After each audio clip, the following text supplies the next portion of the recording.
जय शुक्राना दोस्तों। हम सब 2025 में प्रवेश कर चुके हैं और इस नए साल में हम गुरुजी की उन अनमोल सीखों को अपने जीवन में अपनाने का संकल्प लें जो हमारे जीवन को सफल, शांतिपूर्ण और सुखद बना सकती हैं। गुरुजी ने हमें जो बातें सिखाईं, वे केवल सत्संग में सुनने के लिए नहीं थीं, बल्कि उन्हें अपने जीवन में उतारने के लिए थीं।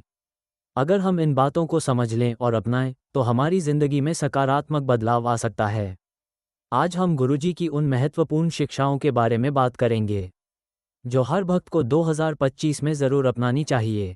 तो वीडियो को अंत तक देखना और अगर आपको ये बातें सही लगें तो वीडियो को लाइक और चैनल को सब्सक्राइब ज़रूर करना। जय शुक्राना। पहली सीख, कृतज्ञता, ग्रैटिट्यूड को अपनाएं। गुरुजी हमेशा कहते थे कि जो हमारे पास है पहले उसकी कद्र करें। हम अक्सर शिकायत करते हैं कि हमारे पास यह नहीं है, वो नहीं है, लेकिन क्या हमने कभी उस पर ध्यान दिया जो हमें मिला हुआ है? गुरुजी ने एक बार कहा था, अगर तुम शुक्रगुजार रहना सीख जाओगे तो ब्रह्मांड तुम्हें और देने लगेगा। इसलिए 2025 में हमें ये संकल्प लेना है कि हम हर छोटे बड़े आशीर्वाद के लिए शुक्रगुजार रहेंगे। चाहे सफलता मिले या कोई कठिनाई आए, हमें उसमें भी कुछ सीखने की कोशिश करनी चाहिए। दूसरी सीख, सेवा भाव को जीवन का हिस्सा बनाएं। गुरुजी ने हमें निस्वार्थ सेवा का महत्व समझाया। उन्होंने कहा कि जब भी जीवन में परेशानियां आएं, तो खुद के लिए सोचने के बजाय दूसरों की सेवा में लग जाओ।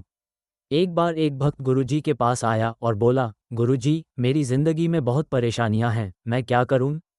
गुरुजी मुस्कुराए और बोले, किसी भूखे को खाना खिला दो, किसी रोते हुए को हंसा दो, किसी की मदद कर दो।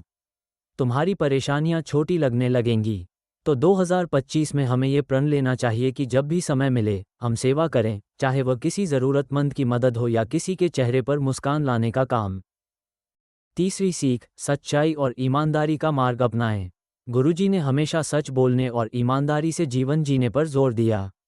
एक भक्त ने एक बार पूछा, गुरुजी, मैं जीवन में आगे कैसे बढ़ूं? गुरुजी ने जवाब दिया, सत्य और धर्म के मार्ग पर चलो। अगर तुम सही रास्ते पर हो तो देर सवेर जीत तुम्हारी ही होगी। इसलिए हमें 2025 में खुद से यह वादा करना चाहिए कि हम अपने जीवन में सत्य और ईमानदारी को प्राथमिकता देंगे, चाहे परिस्थिति कितनी भी कठिन क्यों न हो। चौथी सीख, क्रोध और अहंकार को त्यागें। गुरुजी ने हमेशा क्रोध और अहंकार से दूर रहने की सीख दी।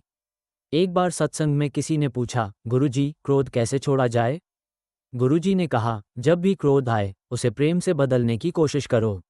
जहाँ प्रेम होगा वहाँ क्रोध टिक नहीं पाएगा। तो इस नए साल में हमें ये प्रण लेना चाहिए कि हम अपने गुस्से और अहंकार पर नियंत्रण रखेंगे। जब भी क्रोध आए तो गहरी सांस लें और गुरुजी का नाम लें। पांचवी सीख, मन की शांति के लिए ध्यान और प्रार्थना करें। गुरुजी ने हमेशा कहा कि प्रार्थना और ध्यान हमारे मन को शांत करने का सबसे बड़ा साधन है। एक बार एक भक्त ने गुरुजी से पूछा, गुरुजी, मन बहुत अशांत रहता है, क्या करूं? गुरुजी बोले, सुबह उठकर सबसे पहले भगवान को धन्यवाद दो और रात को सोने से पहले ध्यान लगाओ, शांति तुम्हें खुद मिलेगी। इसलिए 2025 में हमें अपनी दिनचर्या में ध्यान और प्रार्थना को ज़रूर शामिल करना चाहिए।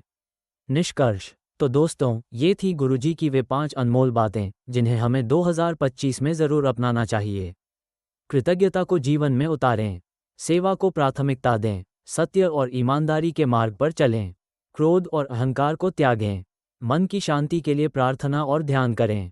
अगर आपको ये बातें पसंद आईं तो वीडियो को लाइक करें, चैनल को सब्सक्राइब करें और कमेंट में लिखें जय शुक्राना, ताकि हमें पता चले कि आप भी गुरुजी की शिक्षाओं को अपनाने का संकल्प ले रहे हैं। जय शुक्राना।